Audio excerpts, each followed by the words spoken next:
Hey guys, welcome to Logic Ops Lab and welcome to a new video in the series of Let's Talk DevOps.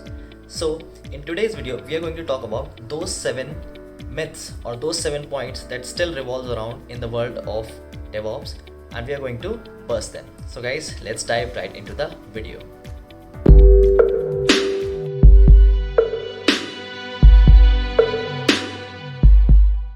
So the first point or the first myth that people all believe in is you do not need any coding or scripting knowledge for DevOps. No, it's not correct. So DevOps teams usually require coding knowledge or some kind of scripting knowledge. That doesn't mean coding knowledge is necessity for every member of the team. So it isn't essential to work in a DevOps environment. It is like asking, is it essential to be the right-handed batsman to be in the cricket team, or you are a left-foot football player? Of course, most of the player in a cricket team is most likely to be a right-handed batsman, but the strength of the team is in collaborative use of variety of skills, and it is true for like every sport or DevOps or every other team. So that's how it works. So you actually, like, one line answer is you need coding or a scripting knowledge. If you are early in your career, or if you are kind of like 1 or 2 years of experience, you might not need it, but over the course of years, if your skills grow, you have to grow your coding or scripting skills to be a successful guy or successful person in DevOps or in SRE role. The second one, or the other myth that is very much prevalent in the world of DevOps, is like learning tools makes you a DevOps. No, that's not how it works. So some who have recently caught the wind of the DevOps movement believe that they can instantly achieve this nirvana of software delivery system simply by following a checklist of tools. Okay, let's study 3-4 tools over here, and now I'm a DevOps guy, and to implement within their team. No, that's not how it works. Their assumption is that if they purchase and implement a configuration management tool like Ansible, Chef, Puppet, a monitoring service like if you're using Azure, then App Insights, Librato, or any other incident management platform, so they have achieved DevOps.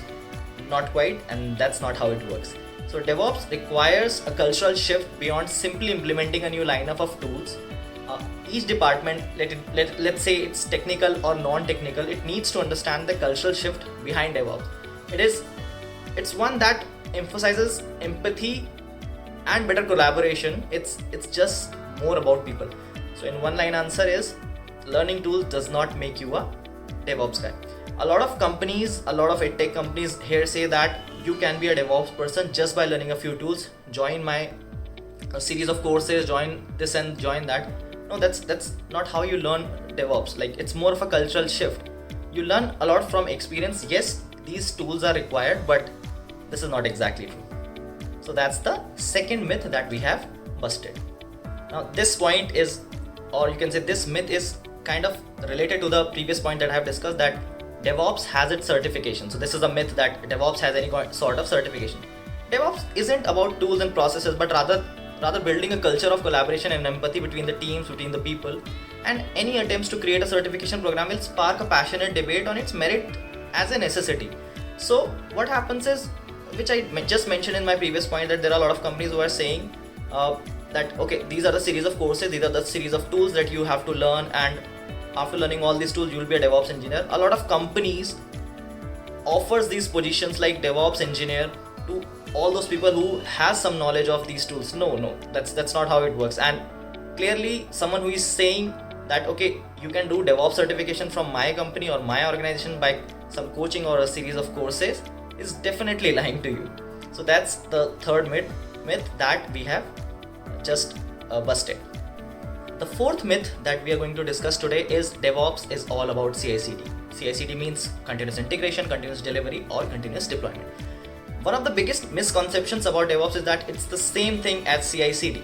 The truth is that the continuous integration and delivery or the deployment part are the key components of DevOps. I concur and I totally agree with it.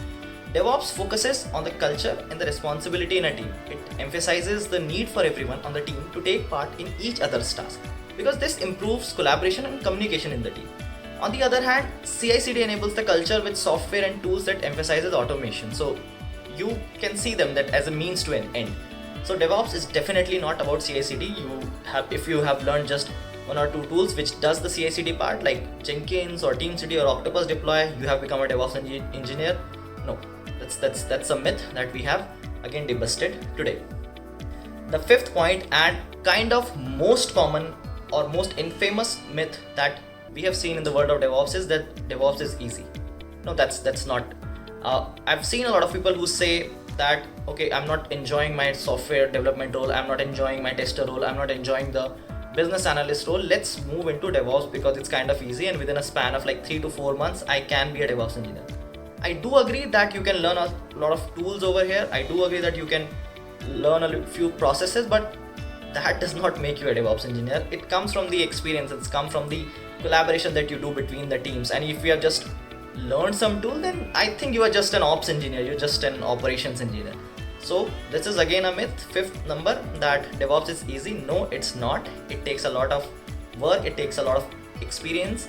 Even in today's world, when you go for an interview, they ask you questions on what exactly you have faced, like what problems you have exactly faced in the DevOps world, or you have faced in your project. At that point of time, your tools knowledge won't come to rescue you. You'll just learn from the experience, and then you can say in an interview that, okay, this is what we have learned, and that comes from learning and experience. So DevOps is definitely not easy.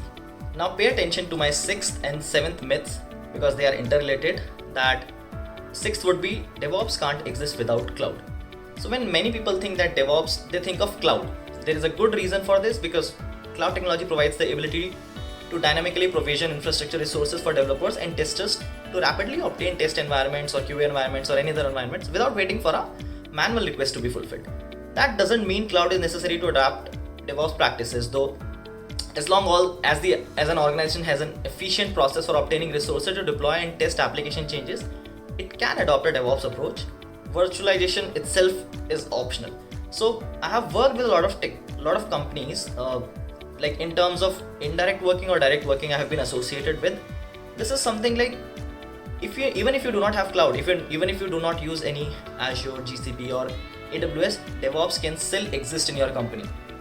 Just as I already said, that it just provide you, like it can just dynamically provision the infrastructure for you. Yes, it can, but it's not like that if you do not have the cloud, DevOps cannot exist. So that's again a myth that we say that DevOps can't exist without cloud. And the seventh point, which is related to my previous point, is that seventh myth, I don't need to have cloud expertise for success. It is also a myth. Organizations also tend to assume that for cloud DevOps success, they don't need to have cloud expertise, but this is not true. Given how complex the various aspects of cloud can get, organizations must have sufficient experience and expertise in cloud computing to enable the best results. So like right from what cloud resources to provision, how to provision them, what is the tech behind them, how to do them, how to monitor them, because continuous monitoring is also a thing, or how to pay for them. And if they lack the experience in-house, they must consider partnering with experts who can bring the level of knowledge and know-how needed for long-term cloud DevOps success. Because see, at the first end, when a company joins and shake hands with someone who is in a public cloud like AWS, Azure, GCP or any other cloud for that matter, they'll think they can, okay, now I don't have to take care of all the resources and I can just go click and I just can provision the resources dynamically and any number of resources that can be done. But if someone who is using it for the first time, who does not know that what needs to be spun, like what server has to be spun, what network we have to use, how the level of security is there, how to monitor all of these, how to collect the results, and how to decrease the cost for the client. So if you do not have that kind of experience, you can shake hands with someone who knows it, or you can grow a resource inside who can learn these and work on that. So this is again a myth that I don't need to have cloud expertise for success. You have to have that kind of expertise for success. So yeah, I think we are good, and we have talked about 7 myths and busted all of them. So guys, I think you have all understood it, and if there is any issue, please feel free to comment below and we'll address that. So thanks guys, and I'll see you in a new video for us, for all of us in the series of Let's Talk DevOps. So thanks guys, and bye bye.